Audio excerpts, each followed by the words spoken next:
अस्सलामुअलैकुम दोस्तों, तो आज मैं बताने वाला हूँ सही अल बुखारी शरीफ की हदीस नंबर 48 जो कि जिल्द नंबर 1 और सफ़ा नंबर 174 पे मौजूद है। चलिए शुरू करते हैं।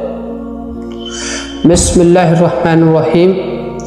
नुमान बिन बशीर रज़ियल्लाहु ताला अन्हु से रिवायत है कि उन्होंने कहा कि मैंने रसूल अल्लाह सल्लल्लाहु अलैहि वसल्लम से सुना, आप फरमा रहे थे कि हलाल जाहिर है और हराम भी जाहिर है। यानी कि दोस्तों उन्होंने सुना कि हमारे नबी ने फरमा रहे थे कि हराम भी जाहिर है और हलाल भी जाहिर है। यानी कि दोस्तों हराम और हलाल तो हमें पता है और हराम भी जाहिर है, और इन दोनों के बीच कुछ शक और शुबा की चीज़ें हैं जिन्हें ज़्यादातर लोग नहीं जानते। बस जो आदमी इन शक और शुबा के चीज़ों से बच गया उसने अपने दीन और अपनी इज्जत को बचा लिया।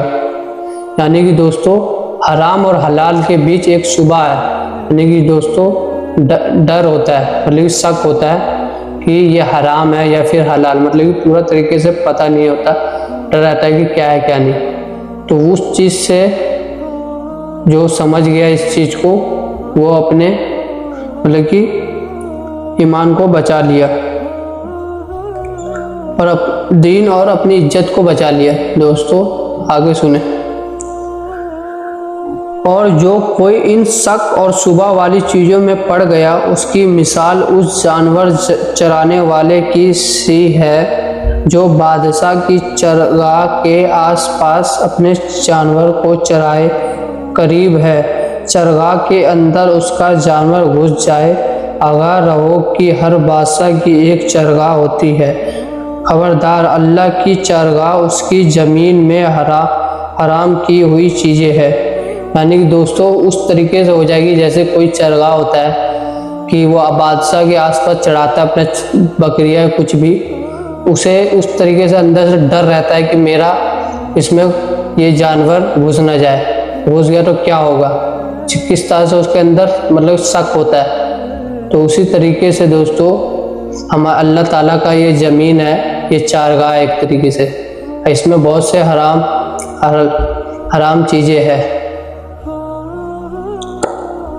हराम हुई चीज़ें हैं। सुन लो, बदन में एक टुकड़ा गोश्त का है, जब वह ठीक रहता है तो सारा बदन ठीक रहता है, और जब वह बिगड़ जाता है तो सारा बदन खराब हो जाता है।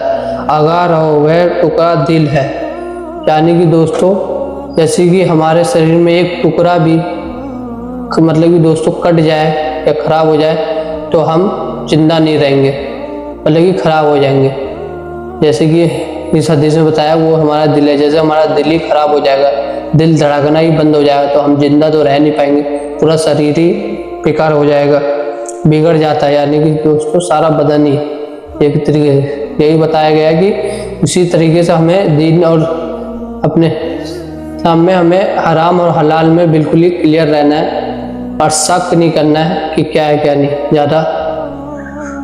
दोस्तों इस हदीस का फ़ायदे सुने। इमाम बुखारी ने इस हदीस से यह भी साबित किया है कि शक और शुबा चीज़ों से परहेज करना, बचना तकवा की निशानी है। यानी कि दोस्तों शुबा और शबा वाली चीज़ों से हमें परहेज करना चाहिए, बचना चाहिए, इस पे ज़्यादा मतलब कि फोकस नहीं करना चाहिए। शक और शुबा से मुराद वह मुश्किल मामलात है कि उन पर यकीनी तौर पर कोई हुक्म ना लाया जा सकता हो, अगरचे इल्म वाले किसी हद तक उनसे बाखबर होते हैं फिर भी शकों से खाली नहीं होते। ये दोस्तों इस हदीस में ये बताया गया है कि हमें जो चीज़ पता है हराम है और हलाल है उसी पर फोकस करें, जिस पे हमें डाउट लग रहा है, शक है, शुबा है, तो उस पर ज़्यादा गौर न करें, उससे दूरी रहे, परहेज करे, दूर रहे, मतलब कि दोस्तों इसलिए हमें इस हदीस में यही बताया गया, हमारे नबी ने फरमा दिया। तो दोस्तों ये हदीस होती है यहीं पूरी। मिलते हैं नेक्स्ट वीडियो में नेक्स्ट हदीस के साथ, जब तक के लिए अस्सलाम।